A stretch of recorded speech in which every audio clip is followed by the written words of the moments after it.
Quand j'ai su que j'avais ce gène-là, il y avait aussi quelques années auparavant eu le mouvement Angelina Jolie qui a également ce gène, qui avait fait cette opération-là et qui avait en fait un discours assez combatif et valorisant. Donc c'était plutôt à ce moment-là, quand ça arrivait en France, j'étais en train de me dire autant le savoir et comme ça je pourrais aussi anticiper s'il y a quelque chose à anticiper. Mais j'étais assez bercée par une certaine insouciance et quand tu rentres dans les mains un peu des docteurs, là t'as des descriptifs très froids, très théoriques et là on te parle déjà à 25 ans d'opérations préventives. On disait qu'il fallait déjà penser en tout cas à me préparer à cette opération, donc mastectomie préventive. Ensuite en me disant que lorsque j'aurais eu mes projets de grossesse, penser effectivement à retirer les ovaires autour de 40 ans. Donc voilà, très très tôt je l'avais en tête, ça me paraissait loin, pour autant les années passent très vite. Et arrivé à 30 ans, je me suis dit et la question c'était de me dire, c'est quand le meilleur moment pour faire cette opération-là ? Un an et demi auparavant, j'ai perdu ma sœur d'un cancer des ovaires et du péritoine, en lien avec le gène. Et ma sœur avait pu me dire pendant ces années de combat de pas faire l'erreur qu'elle avait faite, de pas être autant suivie.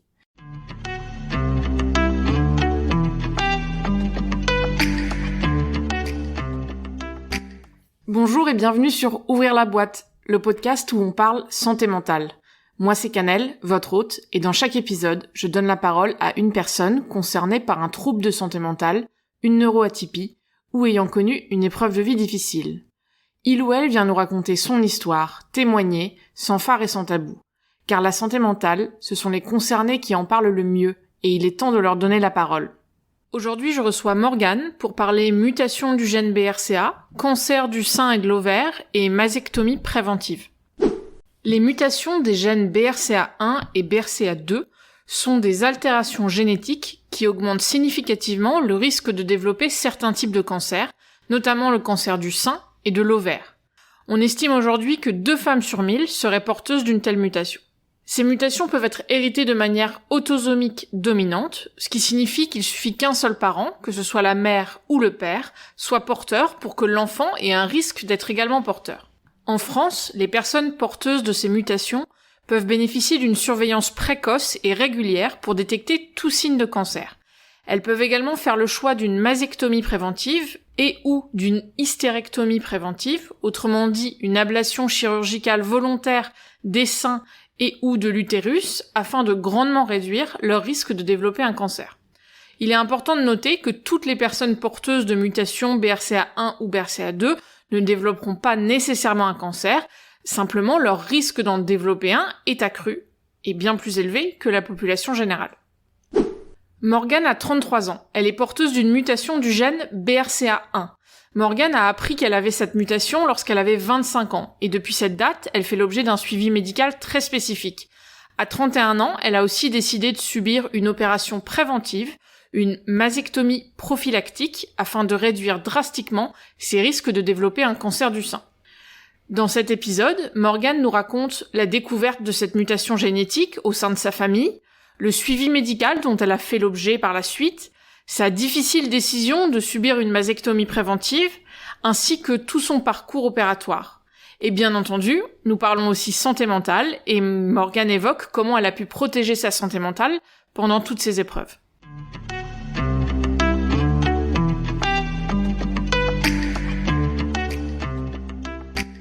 Ce podcast vous est présenté par Touki, la première plateforme française de groupe de parole en ligne. Touki vous permet de rejoindre un groupe de parole, en ligne et en tout anonymat, sur la problématique qui vous concerne, afin d'échanger avec des personnes qui vous comprennent car ils traversent les mêmes épreuves. N'hésitez pas à vous rendre sur le site wearetouki.com afin d'en savoir plus et à nous suivre sur Instagram où nous partageons tous les jours des informations et témoignages sur la santé mentale. Tous les liens sont en description de l'épisode. Allez, maintenant, on va ouvrir la boîte de Morgane.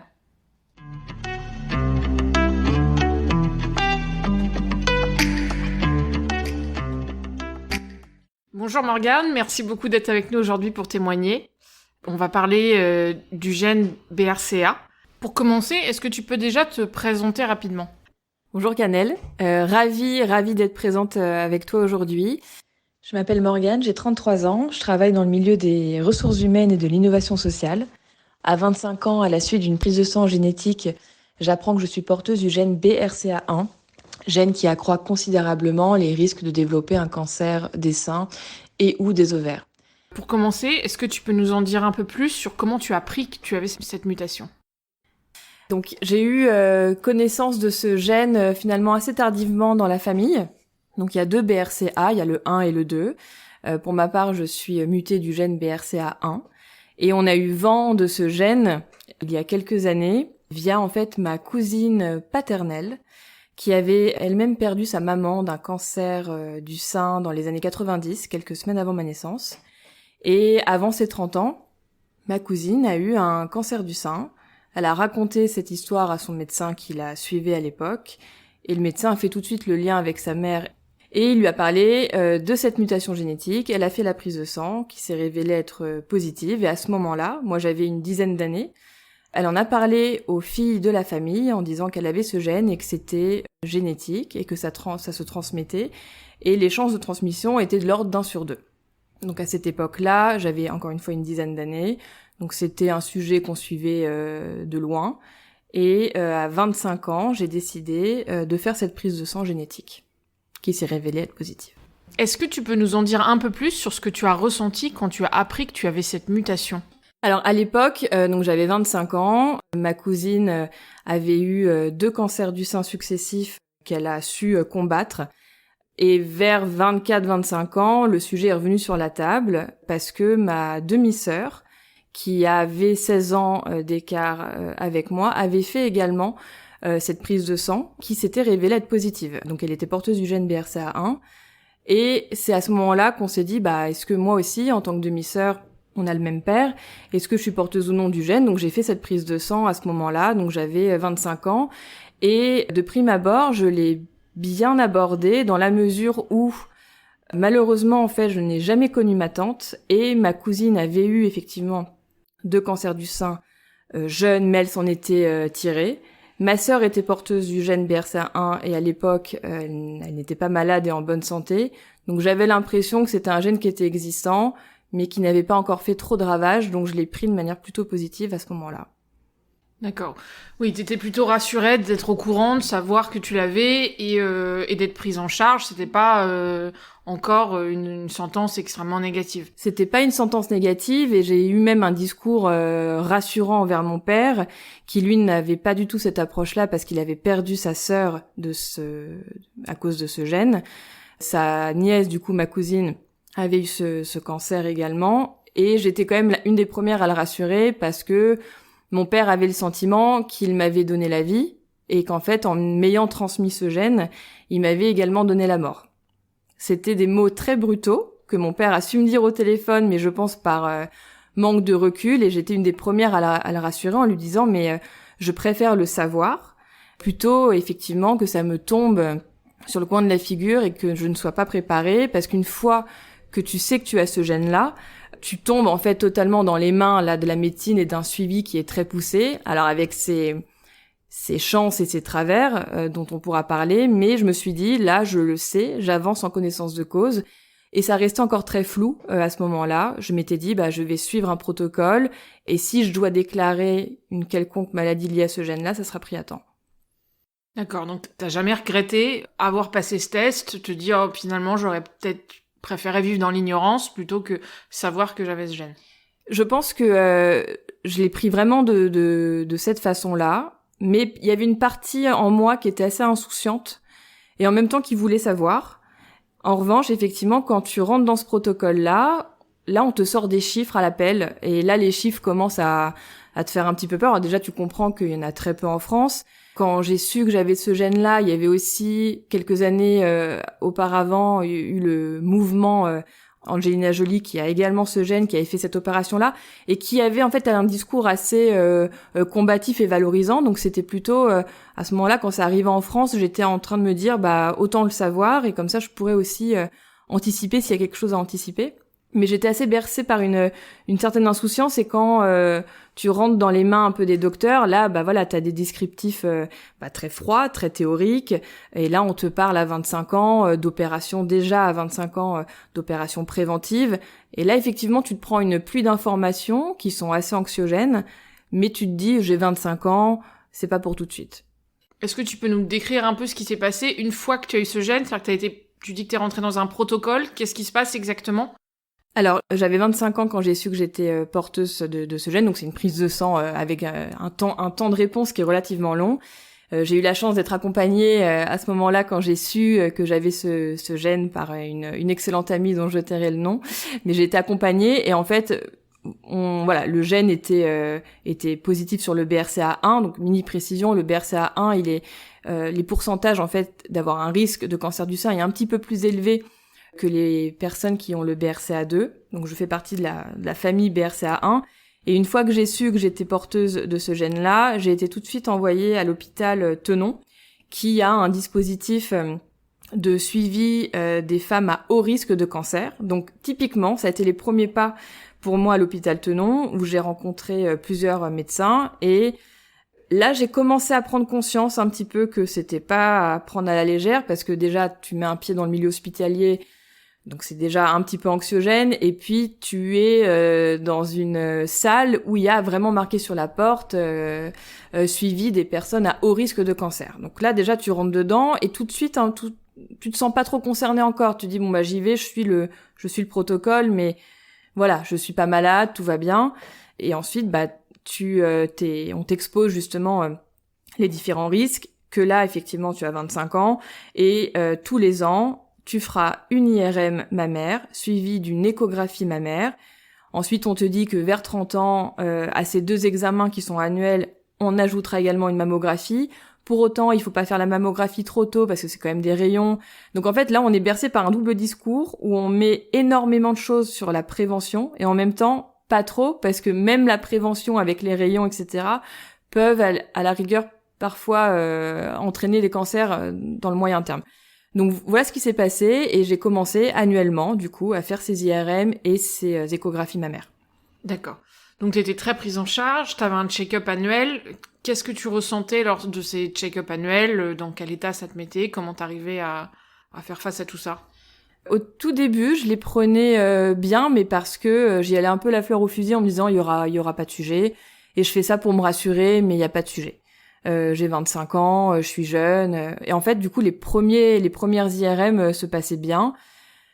Je n'y pensais pas trop, jusque arrive le mois, justement, de l'examen, où là, effectivement, je commençais un peu à baliser, mais en fait, sur 11 mois de l'année sur 12, j'y pensais pas. Et j'y allais vraiment de manière très sereine, et effectivement, le mois où arrivait ces examens-là, je commençais à avoir un petit peu d'appréhension, parce que progressivement, d'année en année, peut-être pas la première année, mais sur les 3-4 années qu'on suivit ces examens annuels, en fait, je me disais que je prenais de l'âge, et que je comprenais que statistiquement, j'avais de plus en plus de risques, à un moment donné, de déclarer justement un des cancers liés à cette mutation. Et d'année en année, je me disais, en fait, j'y vais jusqu'au jour où on va me rappeler en me disant, là, faut peut-être refaire un examen, il y a quelque chose à l'imagerie qui passe pas. Donc au début, ça allait, et progressivement, en avançant dans l'âge, j'y allais avec un peu plus d'appréhension. D'accord. Et est-ce que c'est déjà arrivé qu'on te rappelle après un check-up en disant là il faut qu'on fasse un peu des recherches complémentaires? Ouais, c'est déjà arrivé. C'est arrivé, je vais avoir 27 ou 28 ans. IRM mammaire, suivi d'une échographie, et ils voient quelque chose à l'imagerie. Ils savent pas trop ce que c'est. Du coup, ils me demandent de refaire une IRM à 6 mois. Donc je refais une IRM 6 mois plus tard. Il y a toujours cette chose à l'image, donc je comprends pas trop, j'entends le mot adénome sclérosante, je vois pas trop ce que c'est. La radiologue qui me suit à ce moment-là est très rassurante, mais elle me dit, en fait, si ça avait été une femme non mutée, j'aurais rien dit et je vous aurais dit de rentrer chez vous et on se revoit dans un an, mais vous avez le gène, donc on prend aucun risque. Et là, j'ai 27 ans, je me dis, mais bon, ok. On continue, et vu que cette seconde IRM n'était pas parfaite selon eux, j'ai dû faire une biopsie justement pour voir exactement ce que c'était. Et les résultats m'ont été communiqués du coup quelques semaines après, et c'était rien à signaler. À la rigueur, il fallait peut-être l'enlever d'ici 1 an, et le fait est que la biopsie avait déjà tout retiré tellement la chose était vraiment minime. Donc ça a été la seule fois où j'ai été rappelée, et effectivement c'est un petit peu anxiogène parce qu'on se rend compte que là tout de suite on est pris dans un moulin d'examens, de rendez-vous, de consultations, mais ça s'est révélé être négatif, donc on continue quoi. Ouais, et puis au moins t'es quand même prise en charge, c'est-à-dire qu'il laisse rien passer. C'est l'avantage d'être dans ce protocole, c'est que des choses qu'ils laisseraient passer pour d'autres gens, là ils vont aller creuser, donc c'est à la fois anxiogène, mais rassurant aussi de savoir que t'es autant pris en charge. Et comment t'as géré l'anxiété dans ces moments-là ? Est-ce que t'as des choses à dire à ce niveau-là ? Comment j'ai géré l'anxiété ? J'étais suivie en fait depuis quelques années par une psychothérapeute.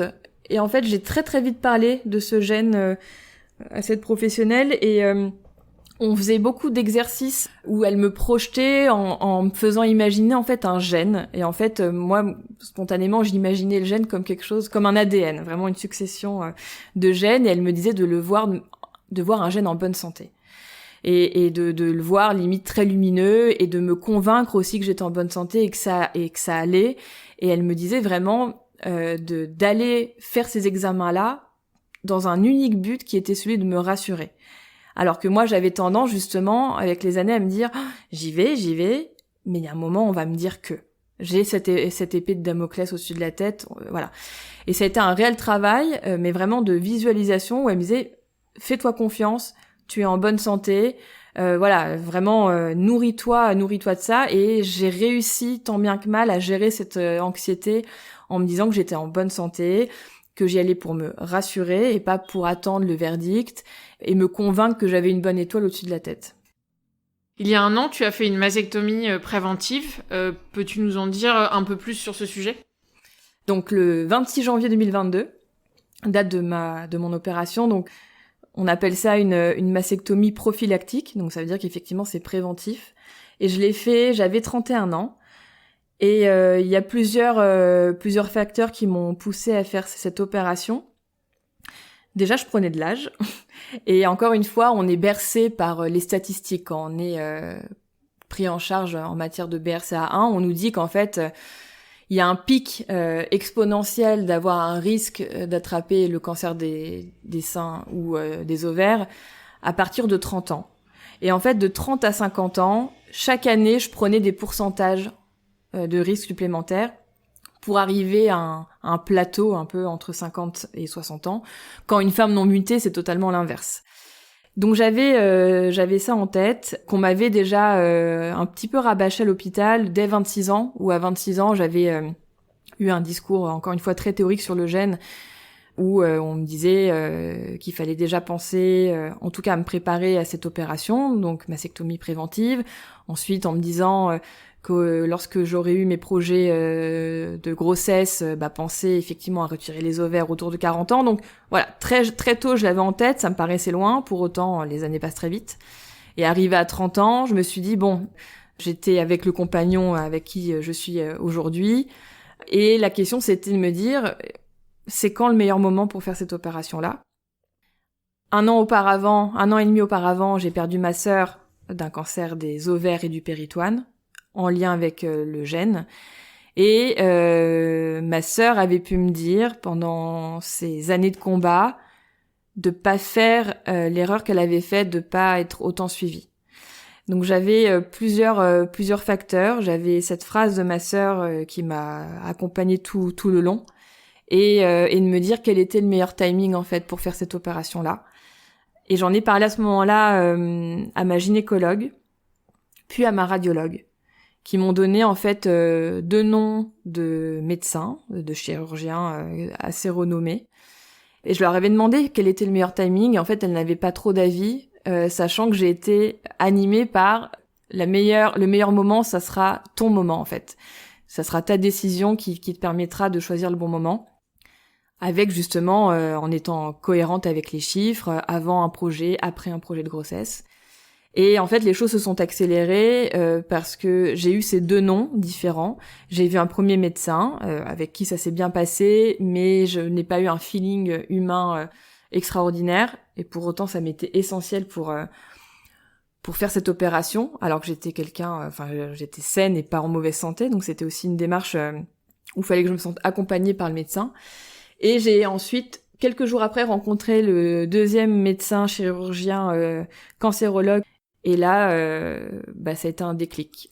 Toutes les questions que je pouvais avoir, toutes les questions que j'avais en suspens, ont trouvé réponse au bout d'un quart d'heure de consultation avec ce médecin magicien. Merci. Et est-ce que tu peux nous en dire un peu plus sur le déroulement de cette opération, les étapes préparatoires? Comme tu le dis, le fait de faire une opération alors qu'on est en bonne santé, c'est quelque chose de très inhabituel. Donc je suppose que le process en lui-même est inhabituel aussi. Et pour si on a des femmes qui nous écoutent aujourd'hui, qui ont ce gène et qui se demandent comment ça se passe.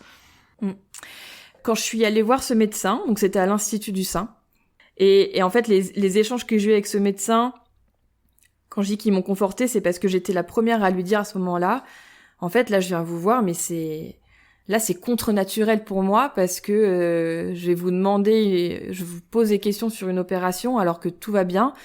Ma dernière IRM, ma dernière mammographie est nickel. C'est un peu, voilà, c'est pas intuitif, en tout cas pas du tout, de se faire opérer en étant en bonne santé. Et c'est là où l'échange et le feeling avec les professionnels de santé est juste essentiel, parce qu'il m'a tout de suite compris. Le hasard a fait que lorsque je suis allée le voir pour la première fois, une femme était dans une autre pièce qui venait faire vérifier ses cicatrices parce qu'elle avait été opérée 3 mois auparavant. Et elle avait peu ou prou la même histoire que moi. Elle était plus âgée. Et il m'a fait rencontrer cette femme-là. J'ai vu en fait spontanément le résultat, alors que je ne connaissais pas cette femme qui avait quelques années de plus que moi. Le résultat était magnifique et l'histoire était sensiblement la même. Et là, je me suis dit, il y a quelque chose, on est plusieurs à avoir ça, on n'en parle pas assez. Encore aux États-Unis, dès qu'une femme a le BRCA1, l'opération se fait de manière très spontanée et on n'y réfléchit presque pas. En France, on est encore sur un schéma, on vise surtout la prévention, les imageries, plutôt que vraiment l'opération chirurgicale.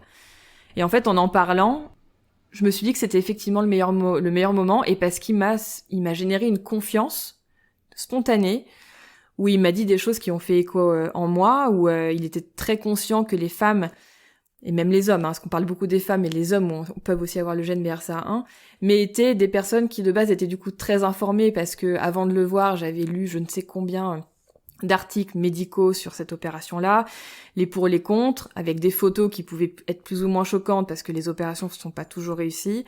Et puis lui, il m'a montré, voilà, certaines photos d'opérations de mastectomie qu'il avait fait. Je trouvais que le résultat était très beau. Et puis il a été transparent sur les pour, les contre. Et voilà, et il m'a vraiment laissé la main, parce qu'à un moment, je lui ai demandé si c'était une bonne décision, celle que je prenais là, de la prendre à 31 ans. Et je saurais même pas dire exactement ce qu'il m'a dit à ce moment-là, mais il m'a jamais dit « oui, fais-le »,« non, ne le faites pas ».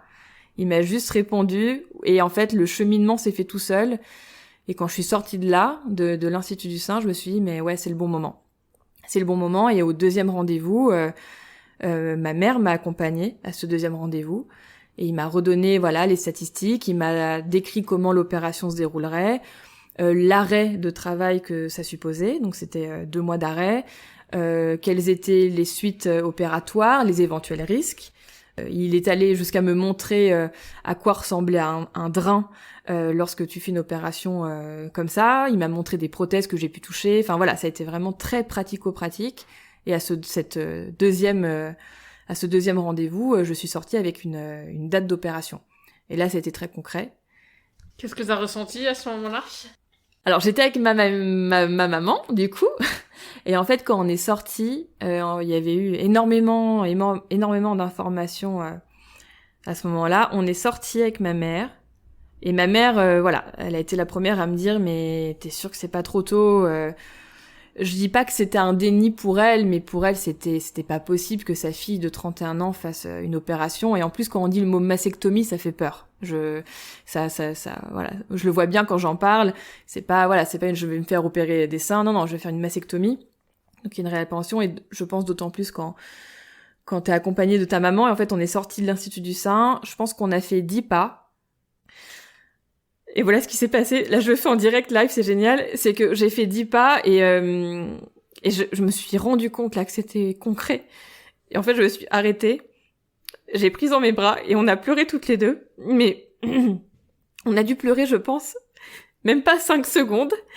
Et après, on a gonflé les poumons et on s'est dit, allez, go, on y va. Et là, c'était bon. J'avais cette confiance en ce médecin. Fallait juste digérer l'info et putain, je suis partie de cet endroit avec une date. Ça sera le 26 janvier. C'était, je sais même plus quand c'était, mais je pense que c'était en septembre-octobre. Donc ça l'arrivait très vite. Et moi, il me fallait un temps d'abord de digestion avant de le dire au travail, etc. Mais donc ça a été vraiment ça. Ça a été là jusqu'à ce moment-là, j'étais en pilotage automatique. J'avais pris un rendez-vous avec un médecin, un deuxième. Je l'ai vu 1 fois, 2 fois. Ma mère m'accompagne. Et là, c'est ultra concret. Et là, il y a plus de machine en arrière. Même si je savais très bien que j'étais libre de toute décision et de dire en fait non, je le ferai dans 1 an, 2 ans.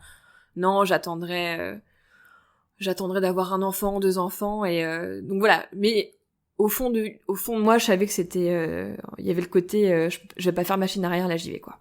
Et donc le 26 janvier est arrivé, l'opération, comment elle s'est passée L'opération s'est très bien passée.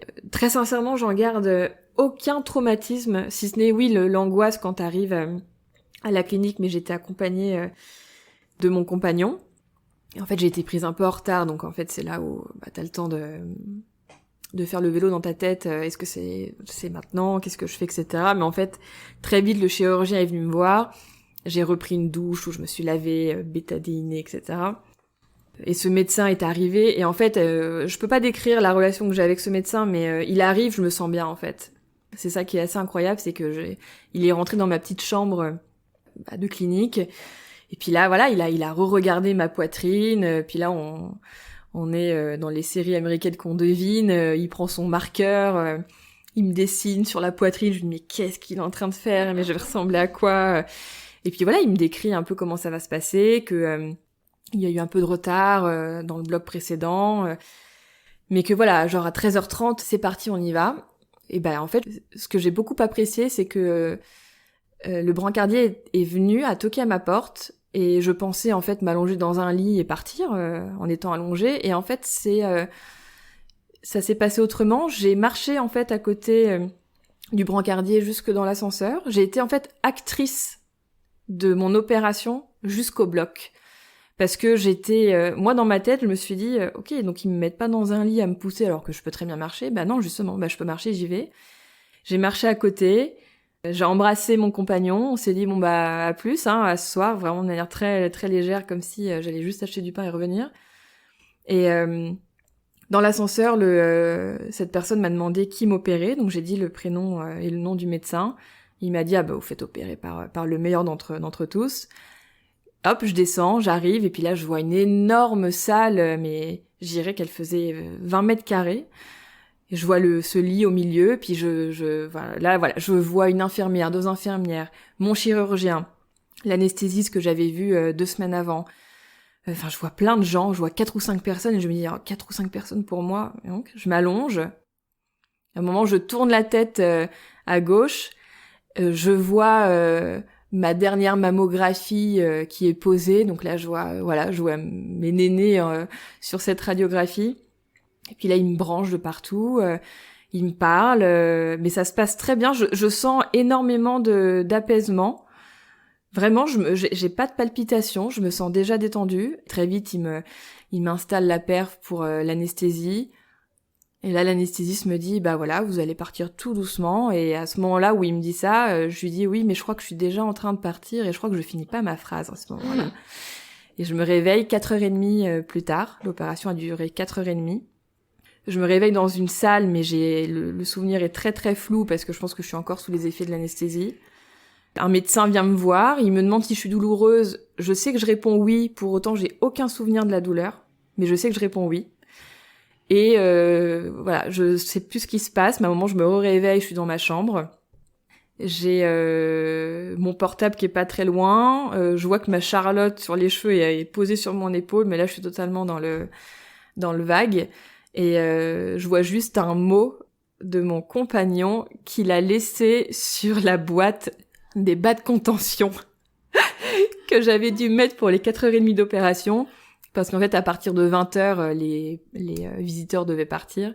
Donc, je vois juste ça, ce message-là. On me demande si je veux manger. Je décline en disant que je voulais juste un yaourt, en fait. Et voilà ce qui se passe. 4h30 d'opération. Et j'ai géré la douleur vraiment tranquillement à ce moment-là. Je suis restée 3 nuits. J'aurais pu en rester que 2, mais en fait, ça me rassurait d'être une journée de plus dans cette clinique. J'ai ma mère qui était passée me voir, j'avais eu mon père au téléphone. Donc je me sentais bien en fait, et surtout j'avais 2 drains de chaque côté.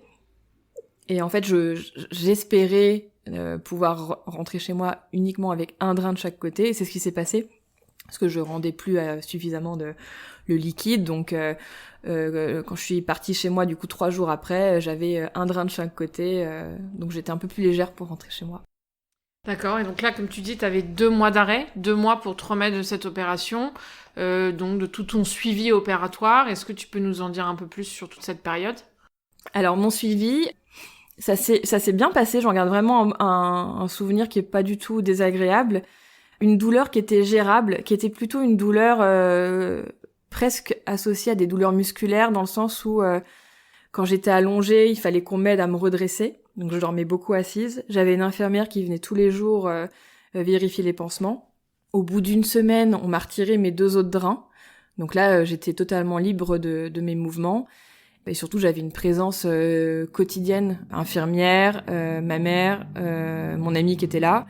Donc je gérais vraiment ça, et puis le soutien aussi de mes amis qui était très très précieux.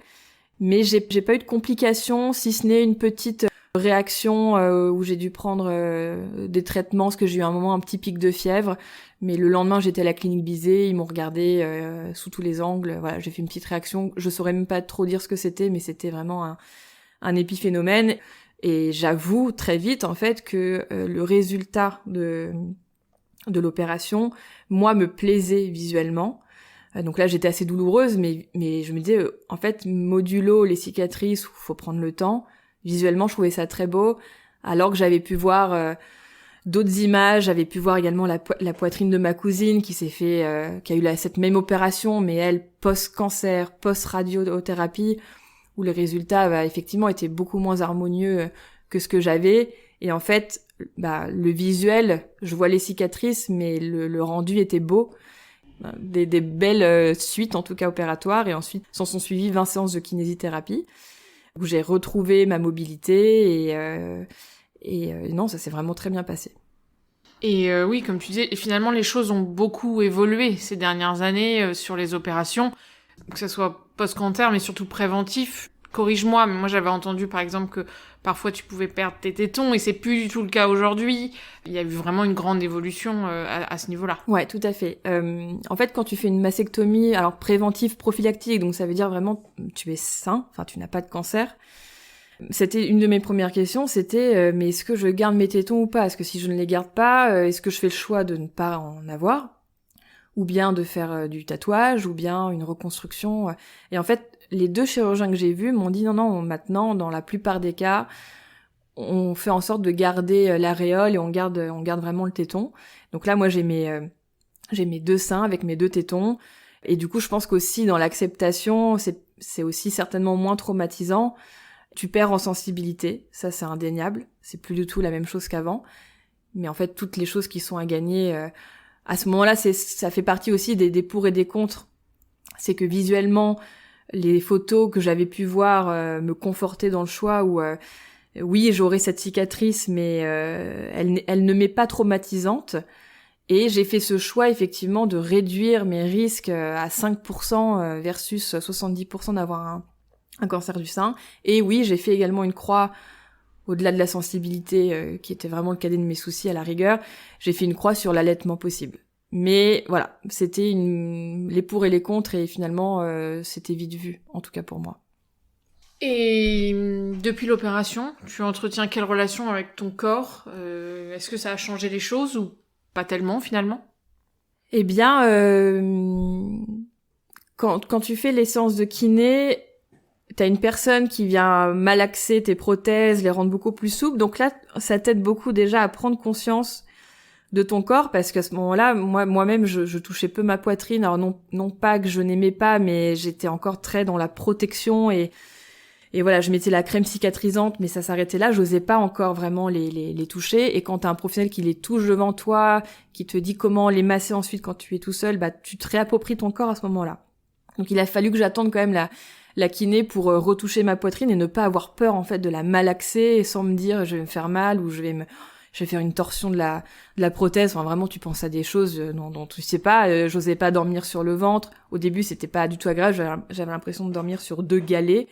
Et progressivement tu t'adaptes vraiment à ton corps et puis t'apprends à te masser, à te toucher et ensuite voilà, vu que le résultat visuellement moi me plaisait, j'ai mis je crois 5 ou 6 mois après mon opération à aller dans une boutique de lingerie en plus que j'aime beaucoup et je suis tombée sur une vendeuse géniale parce qu'en fait je suis arrivée dans cette boutique et je savais plus quelle était ma taille en fait. Je ne savais pas quelle était ma nouvelle taille de poitrine.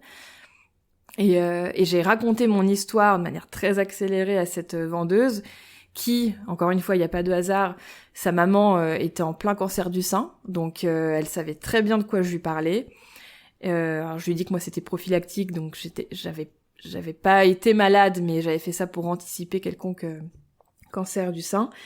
Et en fait, elle a pris ce temps et elle m'a aidée là à ce moment-là à me donner quelques modèles de soutien-gorge et là je me suis réapproprié ma poitrine parce que je l'habillais autrement que par des brassières médicales.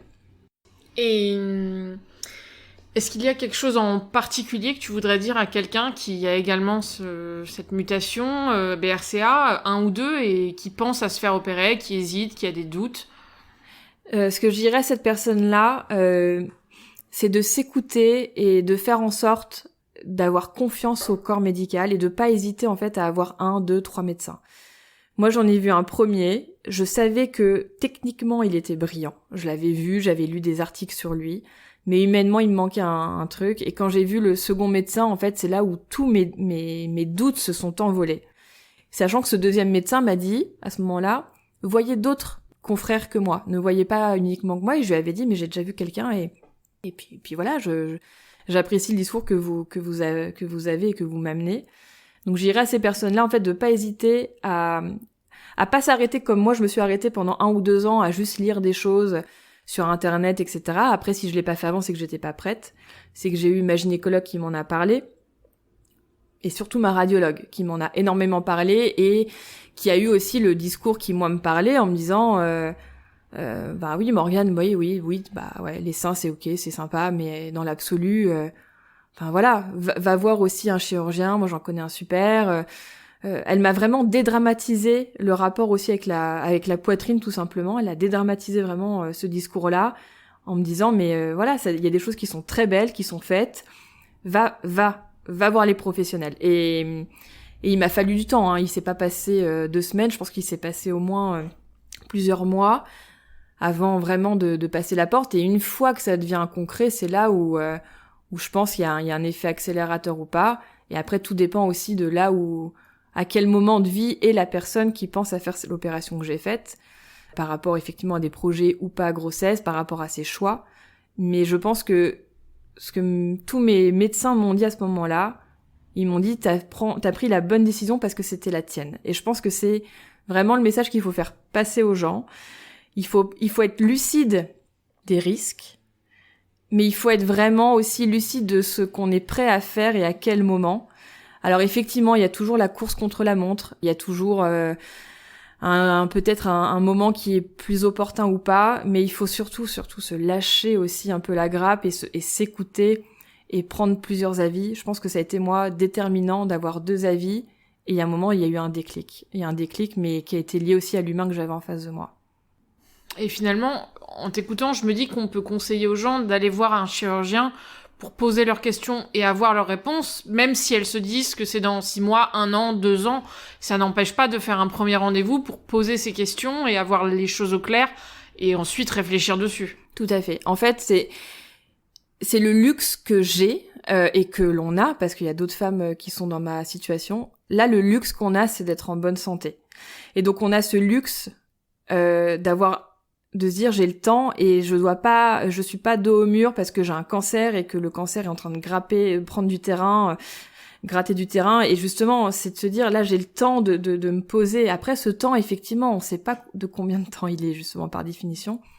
Parce que là, je dis que on dirait que c'est très accéléré dans le temps, mais il faut savoir que dès 26 ans, à l'hôpital, on m'a dit, il va falloir penser à la mastectomie. Mais moi, 26 ans, ça me paraissait même dingue de me dire ça. Je trouvais même que c'était ça ressortait presque d'une faute médicale, alors que ça ne l'était pas, mais de me dire, mais pourquoi on me dit ça si jeune? C'est quand même traumatisant. Et en fait, oui, avec le recul, peut-être que de 26 à 28, 29, 30, j'y pensais, je pouvais peut-être lire une fois tous les 6 mois un petit article qui sortait sur le sujet. Mais en fait, voilà, l'idée germe. Vraiment, il met du temps à germer. Et après, il y a vraiment l'effet déclic. Mais oui, je pense qu'il faut pas hésiter à aller voir des médecins et surtout pas s'arrêter au premier. Si on a des doutes, on a la chance d'être en France et il y a pas qu'un chirurgien, il y en a plein. Énormément d'entre eux sont profondément humains. Et je pense qu'il faut pas s'arrêter à un rendez-vous. Ok. On a parlé un petit peu de ta maman au moment de l'annonce de l'opération, mais globalement, tes proches, tes parents, tes amis, est-ce que tu as des réactions auxquelles tu t'attendais pas ou comment ça s'est passé J'ai décidé aussi du cercle d'amis auquel j'en parlais. J'ai très peu parlé de mon papa dans ce podcast parce que mon père est éminemment pudique, mais je sais qu'il a... et il le dira jamais, mais je sais qu'il a une énorme culpabilité parce que le gène vient justement de cette branche paternelle. Je sais qu'il a perdu sa sœur, et à tel point qu'il m'a jamais trop parlé de sa sœur, parce que je pense que le sujet finalement a toujours été très vif. Quand ma sœur est tombée malade, je sais que ça a réactivé une culpabilité chez lui, et je sais qu'il a été un des premiers à me dire le courage que j'avais avec ma mère. Et moi, ma mission, ça a été de déculpabiliser mon père. Et donc, quand je lui parlais de cette opération, c'était vraiment pour le rassurer, en fait, et en lui disant, en fait, j'aime la vie. Et voilà, c'était aussi... il a perdu sa première fille, donc si je peux aussi acheter un peu de soulagement pour mes parents, en faisant ça, je m'en achète, en fait, indéniablement.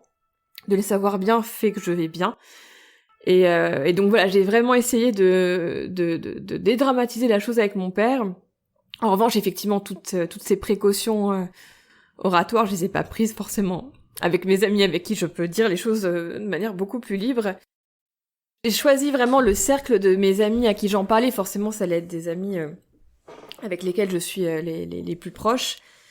Et en fait, mes amis m'ont totalement confortée dans ma décision. Et en fait, ça a été très très fluide, quoi, parce que jusqu'à une semaine de mon opération, parfois je pouvais encore dire mais qu'est-ce que je fais, quoi est-ce que vraiment c'est le bon moment? Mais ça se trouve j'aurais jamais eu de cancer du sein et je vais m'infliger ça, mais et en fait là c'est le côté mais c'est la roulette russe, en fait on le sait jamais, mais on va faire un choix cartésien, rationnel. Oui, je pense que c'est la meilleure chose qu'il faille faire. Et en fait, j'étais confortée dans mes questionnements par mes amis, et puis je me sentais vraiment rassurée. J'ai même une de mes amies qui a su me dire à un moment donné, mais en fait, je n'ai jamais vu une décision aussi réfléchie que la tienne. Parce qu'au dernier moment, j'étais en train de me dire, mais là, tout va bien. Pourquoi je l'attends pas 3 ans, 4 ans? Pourquoi maintenant? Même moi, je savais plus, en fait, à ce moment-là. Et voilà, j'ai été rassurée, j'ai été portée, j'ai été encouragée, j'ai été valorisée par toutes ces amies. Et en fait, ça a rendu ma décision encore plus naturelle, et j'ai réussi même à avoir à un moment donné un sentiment de fierté, en fait. Et que de manière générale, je pense que c'est dur d'être fier de soi. Et en fait, là, oui, j'ai clairement été fière de moi. J'ai été fière de moi. Et même, un des mots de ce chirurgien, encore une fois, ça a été de me dire que j'étais une réelle héroïne, et j'ai eu besoin de ces mots-là pour gonfler un petit peu ma confiance en moi. Ouais, je confirme, une vraie héroïne. Et pour finir sur la mastectomie, une autre chose qui m'intéresse, c'est peut-être la réaction de ton employeur, parce que ça peut être Encore une fois, les gens qui se posent la question de faire potentiellement cette opération, ça peut les inquiéter de savoir comment leur employeur réagit, comment en parler à leur employeur. Ça faisait 6 ans, un peu plus de 6 ans que j'étais dans l'entreprise dans laquelle je suis toujours quand j'ai fait cette décision-là. Alors, c'était une chance dans la mesure où les gens me connaissaient. C'était pas un employeur que je connaissais depuis quelques mois, 1 an ou 2 ans. Et au-delà de ça, mon employeur et mes collègues très proches savaient mon histoire parce que, à un moment donné, avant même que ma sœur tombe malade, tous les ans, j'allais faire mes examens. Donc on le dit pas forcément les premières années, puis à un moment donné, la vie fait que tu racontes, là je vais à l'hôpital, puis je vais faire ci et ça. Ah, pourquoi ? Donc mes collègues très proches savaient que j'avais le gène BRCA1. Mes collègues très proches ont su que ma sœur était tombée malade. Mes collègues très proches ont su que ma sœur était décédée. Et mes collègues très proches ont su en fait que j'avais cette idée-là dans la tête et j'en ai parlé à 3 mois de l'opération pour aussi prévenir et anticiper ce qui était anticipable. Et mon boss à l'époque a mis un temps vraiment parce sûrement je lui ai pas dit le nom de l'opération. Je disais que j'avais une opération que j'avais en tête depuis quelques mois voire années et que j'allais passer le pas, que je m'étais décidée. Et quand je lui ai dit le mot mastectomie, il y a eu un petit moment de déglutition. Et il m'a dit que c'était très courageux et que c'était une très très bonne décision. Et puis mes collègues, desquels je suis vraiment très proche, ils m'ont clairement soutenue. Et puis j'ai eu un retour ensuite vraiment en douceur. Je suis revenue à mi-temps parce qu'effectivement il y avait eu 2 mois et demi d'arrêt. J'avais encore des cicatrices quand même à gérer, j'avais les séances de kiné, donc le fait de revenir à mi-temps thérapeutique a permis un retour en douceur. Et puis très vite, j'ai repris à temps plein, ça a été les vacances, donc c'était beaucoup de bienveillance de la part de mon employeur. Bon, je pense qu'on a fait un bon tour de tout ce qui s'est passé. Maintenant, le sujet, moi, que je me pose aussi, c'est quand même des épreuves de vie importantes. Donc tu nous dis que tu avais consulté une thérapeute. Est-ce que tu as fait autre chose ? Qu'est-ce qui a pu t'aider à rester solide face à tous ces événements ? Alors, j'avais eu ce suivi avec ma psychothérapeute bien avant l'opération. Elle est partie à la retraite. Et avant de me faire opérer, j'avais tellement peur, en fait, d'être dans une sorte de déni que je m'étais dit, il faut que je parle. J'avais qu'une trouille. C'était qu'après l'opération, je sois rongée par des maux, des angoisses que je n'aurais pas pu anticiper avant. C'était vraiment ma crainte de me dire, je sais que tout le monde met des choses sous le tapis, et je m'étais dit, ça se trouve, j'en mets sans le savoir avec cette opération, il faut que je sache. Et avant même mon opération, j'ai demandé directement à l'Institut du Sein s'ils avaient des psychologues justement qui géraient un peu et qui suivaient des patientes comme moi. Ils m'ont donné un nom d'une psychologue que j'ai vue 4 fois avant mon opération. Pour autant, j'étais sa première patiente qui faisait cette opération préventive. Elle suivait davantage des personnes, des femmes qui étaient déjà atteintes d'un cancer.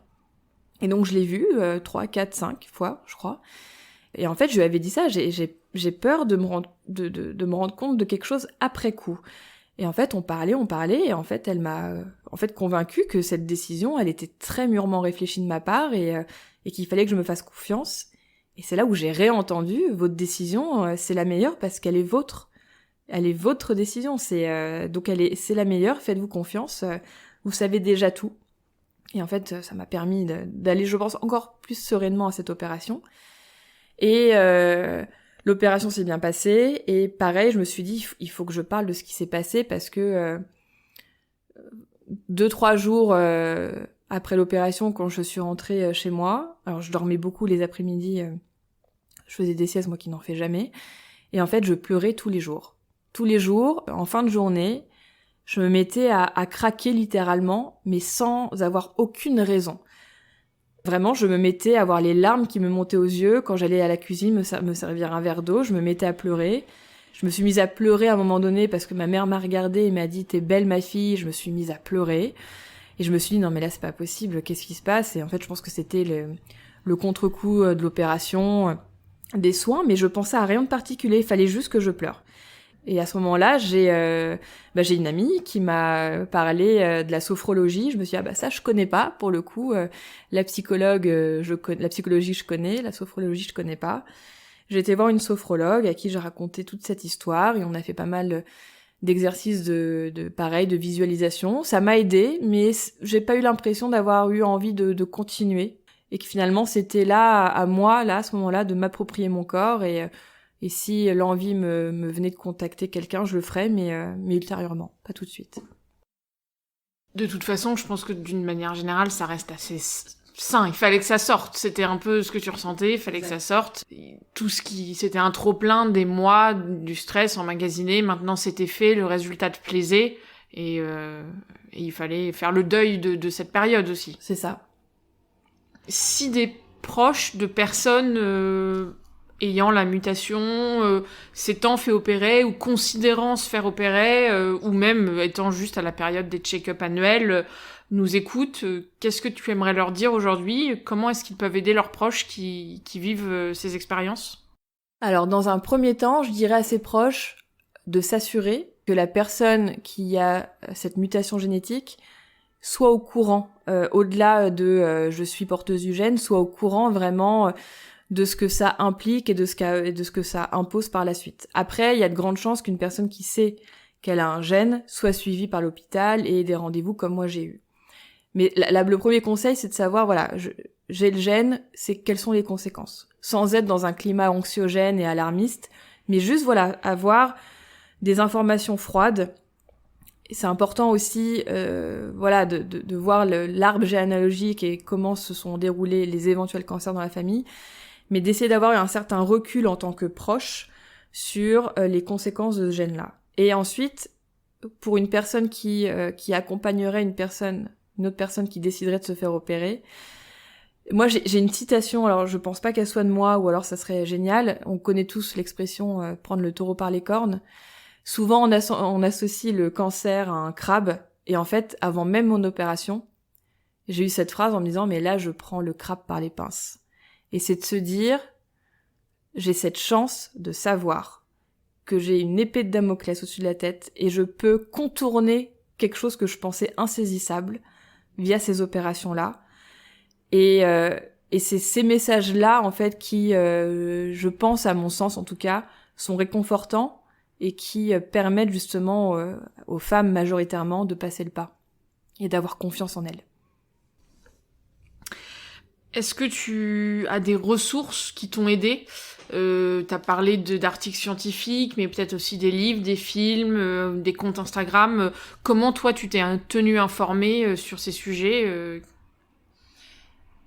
C'est là où le bas blesse. J'ai pas eu les ressources que j'aurais pu attendre. Avant mon opération, je m'étais renseignée sur le gène BRCA1, j'étais tombée sur des forums, mais ils me parlaient pas, ils étaient très axés sur un aspect vraiment très médical, malade, et je m'y retrouvais pas. Et je pense que de recherche en recherche, je suis tombée sur un compte Instagram d'une femme qui est à peine plus âgée que moi et qui avait fait cette opération parce que porteuse du gène BRCA1, dont la maman avait eu un cancer du sein triple négatif. Et elle a fait cette opération préventive, je crois, 1 ou 2 ans avant moi. Et j'ai pu suivre, en fait, à ce moment-là, parce qu'elle l'a médiatisé sur son compte Instagram, j'ai pu suivre, en fait, les opérations, enfin l'opération, les différentes étapes de reconstruction. Elle avait même mis quelques photos post-opération, j'avais vu les drains, les bleus, les cicatrices, tout en me disant, chacun réagit différemment. Mais de suivre cette personne-là, étant donné que je pouvais me comparer à elle, elle a le gène, ça m'a beaucoup aidé à me sentir moins seule.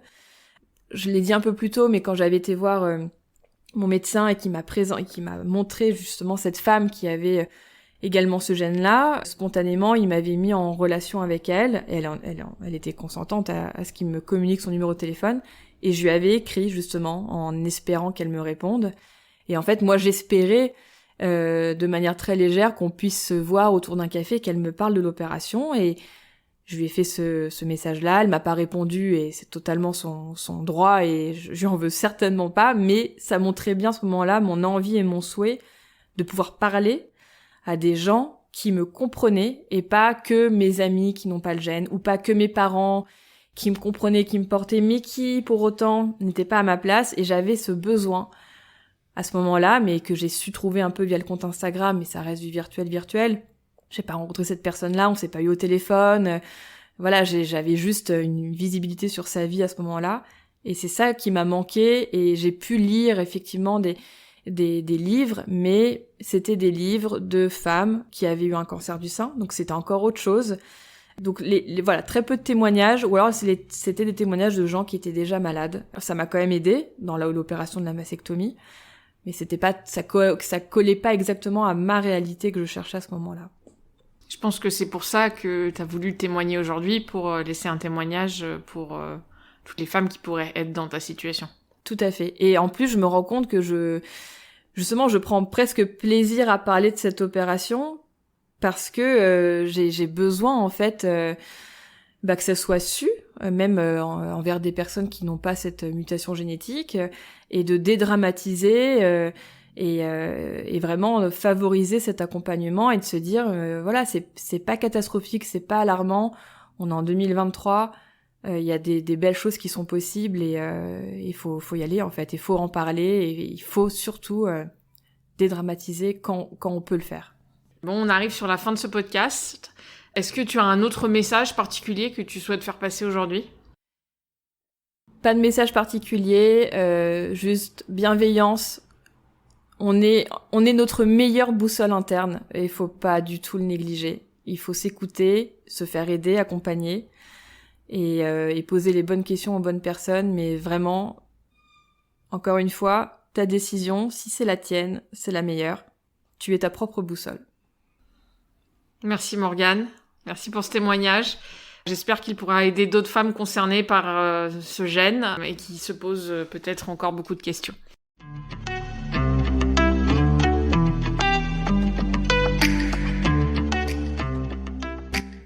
C'est la fin de cet épisode d'Ouvrir la boîte. Merci beaucoup d'être resté jusqu'au bout. Si vous avez aimé cet épisode, abonnez-vous, laissez-nous un avis sur votre plateforme d'écoute habituelle et surtout, partagez-le autour de vous. Merci et à bientôt pour un prochain épisode.